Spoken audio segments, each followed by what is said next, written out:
அனைவருக்கும் வணக்கம். நான் உங்கள் அருண் மனோஜ்குமார். நீங்கள் பார்த்து கொண்டிருப்பது back on official YouTube channel. நம்ம சேனல்ல லாஸ்டா நம்ம வந்து பாத்தீங்கன்னா 2 வீடியோ அப்லோட் பண்ணியிருந்தோம். ஒன்று வந்து இளையராஜா அவர்களுக்கு வந்து விஷயத்தை வந்து கொஞ்சம் கன்க்ளூஷனா ஒரு விஷயம் சொல்லியிருந்தோம். அதுக்கு கொஞ்சம் அது வந்து கொஞ்சம் எப்படி சொல்றதுன்னா வேற ஒரு அப்ரோச்சில் நம்ம வந்து ரொம்ப ப்ரிசைஸா நம்ம வந்து அதை கன்வே பண்ணியிருந்தோம். ஓகேங்களா? அதை தொடர்ந்து நேற்று வந்து ஒரு சம்பவம் நடந்துச்சு. என்னன்னா, விஜய் அவர்கள் வந்து இது பள்ளி மாணவிகளுக்கு முதல் கட்டமாக வந்து பரிசளிக்கிற விழா வந்து திருவான்மியூர் சென்னையில் நடந்துச்சு. ஓகேங்களா? அது தொடர்ந்து ஜூலை 3ஆம் தேதி ஒன்று நடக்கும்போது அதை பற்றி நம்ம அடுத்த ஃபர்தராக பேசுவோம். இப்போ அதில் நடந்ததுக்கு ஒரு முன்னோடியாக ஒரு விஷயம் இருந்தது. ஓகேங்களா?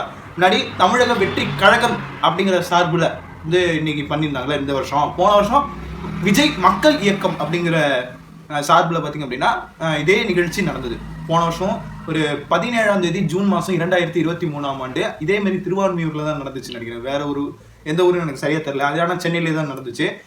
அந்த நிகழ்ச்சியில அவர் பதிவிட்ட கருத்துக்கள் என்னென்ன, அவர் வந்து கருத்துக்கள் பத்தி நம்ம பேசுவோம். அது வந்து என்னென்ன அப்படிங்கிறத தான் இந்த வீடியோவில் நம்ம வந்து கன்வே பண்ண போகிறோம். அப்புறம் ஃபங்க்ஷன்ஸ்ல அங்கங்கே என்னென்ன நடந்துச்சுங்கிறத பற்றி நம்ம பேசுவோம். ஓகேங்களா? ரொம்ப ஃபர்ஸ்ட் டைமாக இந்த மாதிரி அவுட் ஆஃப் பாக்ஸில், அது வரைக்குமே பார்த்தீங்க அப்படின்னா ஆடியோ லான்ச்சில் மட்டும்தான் பேசிட்டு இருந்தாரு. திடீர்னு இந்த மாதிரி ஒரு ஃபங்க்ஷன் இவர் தலைமையில் ஒரு நடந்து இவர் அந்த விஷயத்தை இனாகரேட் பண்ணுற மாதிரியான ஒரு செர்மனி. ஓகேங்களா? அந்த செர்மனியை வந்து ஈவெண்ட் வந்து எந்த அளவுக்கு சிறப்பாக நடத்த முடியுமோ அதுலேயும் ஒரு சில நிறைகுறைகள்லாம் இருந்துச்சு. இன்ஃபேக்ட் அதில் வந்து ரொம்ப பாராட்டக்கூடிய ஒரு விஷயத்த ஃபர்ஸ்ட் சொல்லிடுறேன். 11 மணி நேரத்துக்கு மேலே 12 மணி நேரம் ஆயிடுச்சு நெருக்கி. காலைல 9 மணிக்கு வந்த மனுஷன் நைட்டு வந்து 11 மணி வரைக்குமே நின்ன இடத்துலயே வந்து மாணவர்களுக்கு வந்து பரிசு கொடுத்துக்கிட்டே இருந்தார். அது வந்து அவரோட ரேஞ்சுக்கு, அவருடைய அந்த லெவலுக்கு அந்த அளவுக்குலாம் அவர் வந்து செய்யணும் அப்படிங்கிற அவசியம் கிடையாது. ஆனால் அது அப்படியே செஞ்சார். அது வந்து அப்படியே வந்து அவர் என்ன சொல்றது, அதை அந்த இமேஜை தாண்டி அந்த இமேஜை பிரேக் பண்ணி ஒரு சராசரி மனுஷனா, ஆனால் தன்னை பார்க்க வந்திருக்கவங்களுக்கு தன்னுடைய கரங்களாலேயே வந்து அந்த அவார்டு கொடுத்தது, அந்த இதெல்லாமே ஃபோட்டோ எடுத்தது, அவங்களோட சேர்ந்து இன்ட்ராக்ட் பண்ணது, அதெல்லாம் வந்து உண்மையிலே சொல்கிறேன் ஹேட்ஸ் ஆஃப். அண்ட் வந்து ஃபர்ஸ்ட் எடுத்தோடனே பார்த்தீங்க அப்படின்னா ஒரு மாற்றுத்திறனாளி மாணவர் பக்கத்தில் உட்காந்து இருந்தார். அந்த மாணவர் பக்கத்துலேயே தான் உட்காந்துருந்தார். அது வந்து உண்மையிலே அவ்வளோ அவருக்குன்னு ஒரு சீட் வந்து பெருசாக நினச்சிருந்தா அது மாதிரி உட்காந்துருக்கலாம். ஆனால் ஒரு காமன் பீப்புள் மாதிரி உட்காந்துருந்தாரு. உட்காந்தது மட்டும் இல்லாமல் அவரோட தான் ஃபர்ஸ்ட் இன்ட்ராக்ட் பண்ணாரு. அப்புறம் வந்து ஒரு மாற்றுத்திறனாளி மாணவருக்கு அவார்டு கொடுக்கறதுக்காக மேலேருந்து கீழே இறங்கி அவருக்கு அவார்டு கொடுத்ததெல்லாம் வந்து ஹேட்ஸ் ஆஃப். அது வந்து 2023 நடந்த விஷயத்த சொல்றேன். ஓகேங்களா? இன்னொன்று வந்து என்ன சொல்றது, ஒரு இடத்துல தோய்வு அடைஞ்சு சோர்வு அடைஞ்சிட்டாரு. ஆனால் அந்த சோர்வை வந்து பெருசாக கருதாம அதையுமே அவர் பெருசாக பொறுப்பெடுத்தாம பார்த்தீங்க அப்படின்னா அவார்ட்ஸ் கொடுத்துக்கிட்டே இருந்தார். இதுதான் ரொம்ப மோஸ்ட்டாக நான் பார்த்து வியந்த விஷயம். இப்போ கதைக்குள்ள வருவோம். பேசினார்ல, என்னென்னலாம் பேசி வச்சாருன்னு அதை பற்றி பேசுவோம். இப்போ நம்ம 24 பேசினதை வந்து பேசலாம். 23 ஒன்று பேசினார். ரொம்ப யதார்த்தமான வார்த்தைகள் தான் பயன்படுத்தினார். அது குறித்து நம்ம பேசுவோம். ஓகேங்களா? இதில் வந்து நெகட்டிவாக எடுத்துக்கிற அளவுக்கு பெருசாக போல பாசிட்டிவாக தான் நிறைய பேசினார். ஓகேங்களா? அரசியலுங்கிற அஜெண்டா தாண்டி ஒரு சராசரியாக ஒரு நடிகர் விஜயா தான் அந்த இதில் பேசினார். அரசியல் அஜெண்டாவுக்கு ஒரு ஹிண்ட் கொடுத்தாரு. அது ஒரு பக்கம். என்னென்ன சொன்னாருன்னு சொல்கிறேன். மாணவர்களுடைய இந்த 10th 12th அப்ரிஷியேட் பண்ணார். அவங்களோட பேரண்ட்ஸ், டீச்சர்ஸ் அவங்களுக்குலாம் அப்ரிஷியேஷன் பண்ணார். அப்படியே போனாக்க பார்த்தீங்க அப்படின்னா காலேஜ் முடிச்சு உங்களுக்குன்னு ஒரு சுதந்திரம் கிடைக்கும். அந்த சுதந்திரத்தை வந்து பார்த்தீங்கன்னா தவறாக பயன்படுத்துறதுக்கும் வாய்ப்பு அமையும். ஸோ அதுலேருந்து கொஞ்சம் விழிப்புணர்வோடு இருங்க அப்படின்னாரு. கல்வியோட முக்கியத்துவத்தை பற்றி பேசுனாரு. இந்த மாதிரி அசுரன் திரைப்படத்தில் இடம்பெற்ற ஒரு டைலாக் எடுத்து சொன்னார். கார்டு இது கூட வாங்கிக்கலாம், அது நிலத்தை கூட பிடிங்கிடுவாங்க, ஆனால் நம்மகிட்ட இருக்கிற கல்வியை மட்டும் வாங்கவே முடியாது அப்படிங்கிற மாதிரி ஒரு வசனத்தை வந்து எடுத்து சொல்லியிருப்பாப்ல. அதை மேற்கோள் காட்டி ஒரு விஷயத்த சொன்னார். கல்விங்கிறது என்னன்னா, நம்மள்கிட்ட இருக்கிற எதுவுமே நம்மகிட்ட இல்லாதப்ப எஞ்சி இருக்கிற ஒரு சில விஷயங்கள் தான் கல்வி. அந்த கல்வி அதுதான் வந்து என்ன சொல்றாருன்னா செல்ஃப் திங்கிங், கேரக்டர்.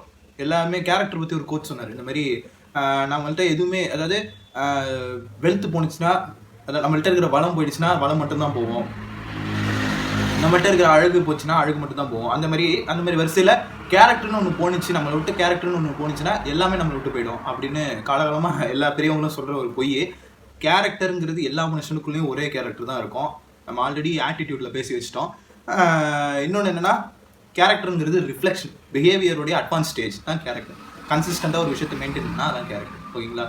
இப்போ விஜய் சார் வந்து இந்த மாதிரி கல்வி மாணவிகளுக்கு நடந்து முடிஞ்ச 10th and 12th எக்ஸாமில் பாஸ் ஆன மாணவர்களுக்கு ஊக்குவிக்கிற விதமாக தன்னோட இமேஜை தாண்டி அவர் மக்களோட மக்களாக சேர்ந்து அவருடைய அந்த விஷயத்தை வந்து ஃபாலோ பண்ணி செய்கிறது வந்து தொடர்ச்சியாக செஞ்சார். அப்படின்னா அது அவரோட பெருந்தன்மை அப்படிங்கிற ஒரு குணத்தின் அடிப்படையில் பார்த்தீங்கன்னா ஒரு ஹேட்ஸ் ஆஃப் நான் வந்து இந்த இடத்துல தெரிவிச்சு தான். ஓகேங்களா? ஒரு ஃபேன் இல்லை ஒரு ஹேட்டராக தாண்டி நான் வந்து பார்த்தீங்க அப்படின்னா நான் அந்த இடத்துல கொஞ்சம் ஒப்பீனியனாக நான் சொல்கிறேன். ஒப்பீனியனில் அப்ரிஷியேஷன் கொடுக்கணும். ஏன்னா ஒரு நல்ல கலைஞனை எந்த அளவுக்கு பாராட்டணுமோ அதே மாதிரி ஒரு நல்ல சேவகனையும் நம்ம பாராட்டணும். அதே சமயத்தில் மனிதாபிமானத்தோட செய்யக்கூடிய ஒவ்வொரு செயல்களுக்கும் ஒரு ஒரு போற்றுதல் இருக்கணும். ஓகேங்களா? போற்றுதல் இருந்தால் தான் அந்த விஷயம் வந்து மேலும் மேலும் அது வளரும்.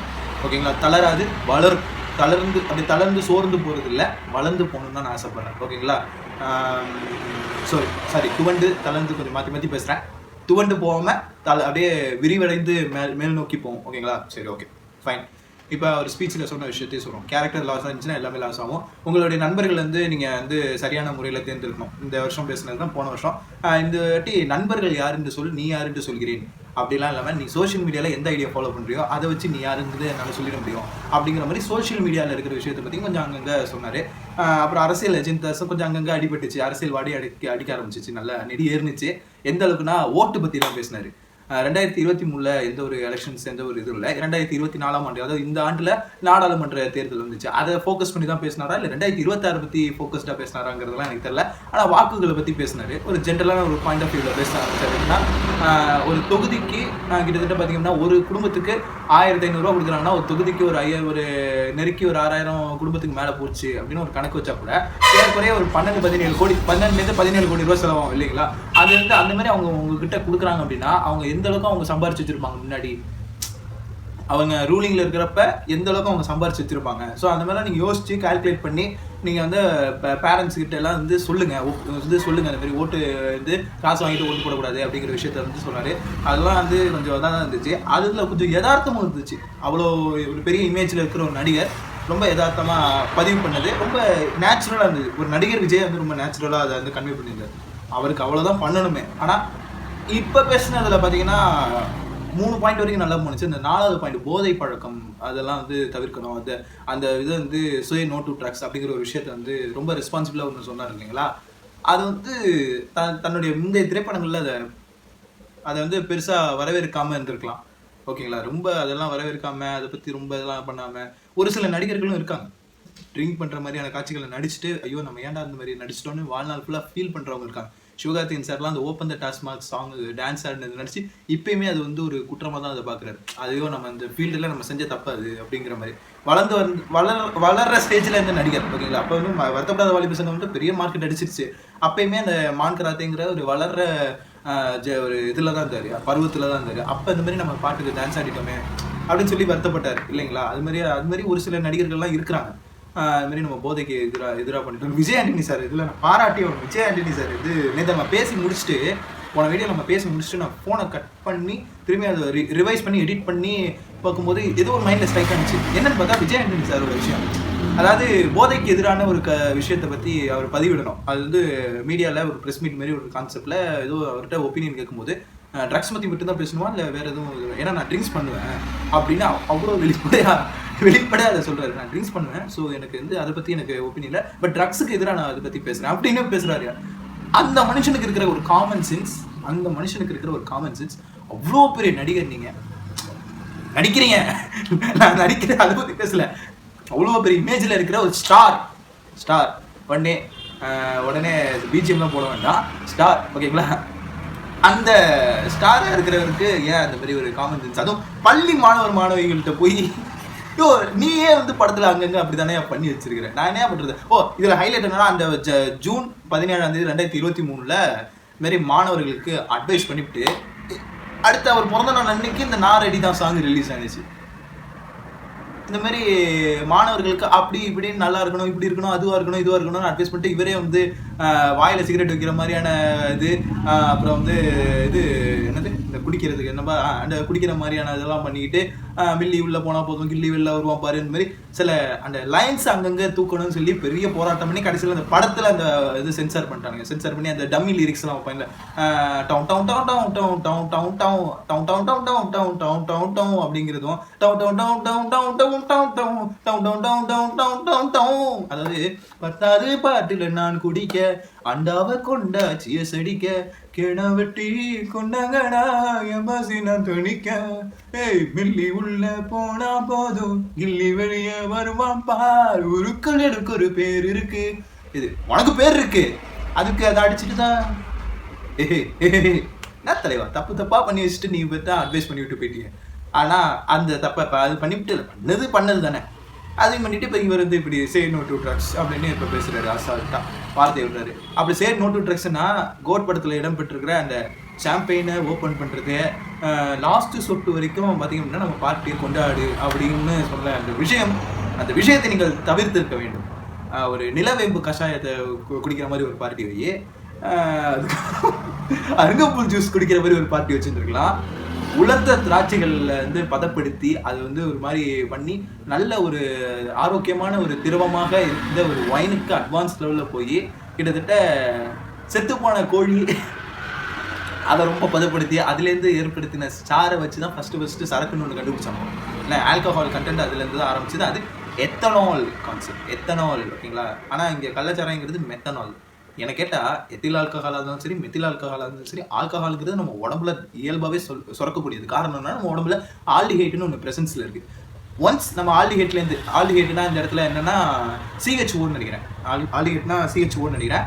சிஓஓஹெச்ங்கிறது வந்து ஆசிடு, ஓஹெச்னு முடிகிறது ஆல்கஹால். இதுதான் வந்து கெமிஸ்ட்ரியில் ஹைட்ரோ கார்பனோட ஐசோமெரிசமில் கடைசியாக வர்ற அந்த சஃபிக்ஸ் அந்த ஸ்ட்ரக்சர் இருக்கும்ல, CH3 CH2 OHன்னு. இதை பற்றியெல்லாம் நம்ம பேசலாம், இங்கெல்லாம் பேசலாம், எஜுகேஷன் கண்டென்ட் தனியாக. அதில் ஆல்டிஹைட்டில் நான் ப்ரெசன்ஸில் நான் என்ன பண்ணுறேன், எக்ஸ்ட்ரா ஒரு வாட்டரை நான் வந்து எடுத்துட்டேன். ஆல்டிஹைட்லேருந்து நான் வாட்டரை எடுத்துட்டேன் அப்படின்னா, வாட்டர் கண்டென்ட் எடுத்துனா ஆல்கஹால் அதுவாக மாறிடும். ஏன்னா நம்ம உடம்புல அப்படி ஒரு இயல்பாக இருக்குது. வெளியிலேருந்து நீ குடிக்கணும் அப்படின்னு ஆசைப்படுறதுலாம் தப்பு. அது நீ குடிச்சுக்கிட்டு மற்றவனுக்கு அட்வைஸ் பண்ணுற பாரு. அதுலேயும் மாஸ்டர் படத்தில் வேறு டயலாக், குடிச்சவன் தாண்டா அட்வைஸ் பண்ணுவான் அப்படிங்கிற மாதிரி. அது ஒரு அரசியல். அப்போ பப்பு பார்ட்டியில் குடிக்கிறதெல்லாம் அரசியல் கிடையாது தம்பி, டாஸ்மார்க்கில் குடிக்கிறது தான் அரசியலா அப்படிங்கிற மாதிரிலாம் எனக்கு தோணுச்சு. அப்போயே எனக்கு சிரிப்பாக தான் இருந்துச்சு. திடீர்னு இந்த மாதிரிலாம் பேசுகிறாரு. இதில் ஒரு ரொம்ப ஆர்டிஃபிஷியலான அஜெண்டாஸ் நிறையவே இருந்துச்சு. அப்பயும் சரி இப்பயும் சரி பேசுகிறாரு. ஆனால் அவர் ஒரு அடிப்படையாக சொல்கிறேன், வேட்பாளரை எடுத்தோடனே வேட்பாளராக நிற்க வேண்டாம். முதல்வர் வேட்பாளர் அப்படிங்கிற மாதிரிலாம் நிற்காம வேற ஒருத்தரை நிற்க வைங்க. நல்லா சீனியர் சிட்டிசனாக பார்த்து உங்கள் கட்சி சார்பாக நீங்கள் ஒருத்தரை நிறுத்தி நீங்கள் ஓட்டு வாங்குங்க. ஏன்னா அப்போ தான் உங்களோட அரசியல் மாசுன்னு ஒன்று இருக்குல்ல, அது அப்போ தான் நல்லா ஸ்ட்ராங்காக ரிஜிஸ்டர் ஆகும். பார்த்தா நடிகர் விஜய் நேற்று கட்சி ஆரம்பித்து அவர் தலைமையில் நிற்காமல் அவரோட இதில் அவரோட இன்ஃப்ளூயன்ஸ் யூஸ் பண்ணி இன்னொரு சீனியர் சிட்டிசனை நிறுத்தி அந்த இடத்துல அவர் வந்து தன்னுடைய அரசியல் பலத்தை காமிச்சிட்டாரு. வேற லெவல் தான் இவர், நிச்சயமாகவே இவர் வேற லெவல் தலைவர் தான் அப்படி ஒரு அரசியல் கட்சி தலைவர் அப்படிங்கிற பிரதானத்தில் நான் சொல்கிறேன். அப்படி செஞ்சு நீங்கள் வந்து அப்படி செய்யும்போது உனக்கு தெரியும், திட்டங்கள்லாம் அங்கங்கே அறிவிக்கும் பொழுது அந்தந்த விஷயங்கள்லாம் செய்யும் பொழுது உங்களுக்கு அது பார்வைக்கு கொண்டு வர்றப்ப அப்போ தெரியும் அந்த அரசியல் இது என்னன்ட்டு, அஜெண்டா என்னன்ட்டு. ஏன்னா நீங்கள் சினிமாவில் பேசிட்டு போகிற மாதிரிலாம் இருக்காது, அரசியலுங்கிறது வேற மாதிரி தான் இருக்கும். கொஞ்சம் சிந்தித்து செயலாற்றுங்கள் அப்படிங்கிறது தான் மகாபாரதத்தில் இருக்கிற கிருஷ்ணர் மாதிரி சொல்கிறேன். சிந்தித்து செயலாற்றுங்கள். ஓகேங்களா? இந்த கருத்து உங்களுக்கு பிடிச்சிருக்குன்னு நினைக்கிறேன். போன வருஷம் பேசுனதை வச்சு நான் சொன்னேன், ஈவெண்ட்ஸில் அங்கங்கே சில விஷயங்கள் நடந்துச்சு, அதெல்லாம் நான் பேசி விவரிக்க விரும்பலை.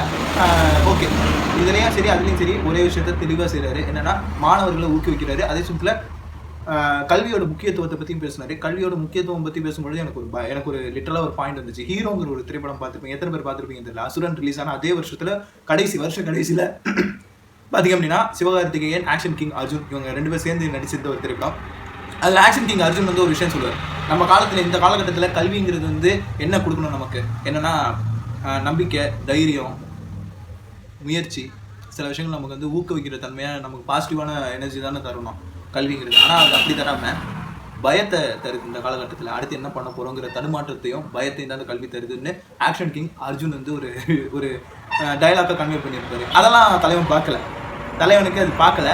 ஏன்னா அது ஒயிட் விஷன் ப்ரோ, அது ஒயிட் விஷன், அது அப்படி ஒரு விஷயம் இருக்குல்ல, அது தலைவர் பார்க்காம விட்டுட்டாரு. மேபி இந்த வீடியோ அவருக்கே சேர்ந்தாலும் இல்லை அவருடைய ஒரு அடிப்படை உறுப்பினருக்கு போய் சேர்ந்தாலும் நிச்சயமாக அவருக்கு போய் கன்வே பண்ணிடுங்க. ஏன்னா அவருக்கு தெரியணும் இந்த விஷயம்லாம் தெரிஞ்சாதான் நாளைக்கு ஒரு அரசியல்னா ஒரு பக்கத்தில் இருக்கிற வாதத்தை மட்டுமே வச்சு அரசியல் பண்ணிட முடியாது, 2 பக்கமும். ஏன்னா நம்ம மாநிலமும் 2 பக்கமாக தான் இருக்கும். கடவுள் நம்பிக்கை இருக்கிறவங்களும் இருக்காங்க, கடவுள் நம்பிக்கை இல்லாதவங்களும் இருக்காங்க. 2 பேரையுமே பேலன்ஸ் பண்ணி தான் இங்கே அரசியல் பண்ண முடியும். அப்படி இருக்கிறப்ப ஒரு அரசியல் தலைவருக்கு நான் சொல்கிற ஒரு சின்ன அட்வைஸ், ஏன்னா நான் சினிமா விமர்சனம் மட்டுமே பண்ணுறவன் தான். முன்னாடியே ஒரு 2 வருஷம் அருண் மனோஜ்குமார்ங்கிற சேனலே சினிமா விமர்சனங்கள் மட்டுமே தான் இருக்கும். சினிமா தான் இருந்துச்சு. ஆனால் இப்போ சினிமாவை தாண்டி பகுத்தறிவு புகுத்தினேன். சினிமாவிலையும் நான் சினிமா மட்டுமே ஃபோக்கஸ் பண்ணல, சைக்காலஜிக்கலாக சில விஷயங்களை நான் வந்து முன்னிறுத்தி சில விஷயங்கள் நான் பேசுவேன். இப்போயே நான் அதை பேசிட்டு தான் இருக்கேன். ஆனால் அதை தாண்டி இப்போ அடுத்து அதை கொஞ்சம் எக்ஸ்பேண்ட் பண்ணுற விதமாக இப்போ பொலிட்டிக்கல் கண்டென்ட்டும் கொஞ்சம் கொஞ்சமாக பேசிட்டு வரேன். மேபி உங்களுக்கு பிடிச்சிருந்தது இல்லை பிடிக்கலைனாலும் நம்ம சேனல் சப்ஸ்கிரைப் பண்ணிடுங்க, 4 பேருக்கு ஷேர் பண்ணுங்க, என்னை கலாய்க்கிறதுக்காவது கமெண்ட் பண்ணுங்க.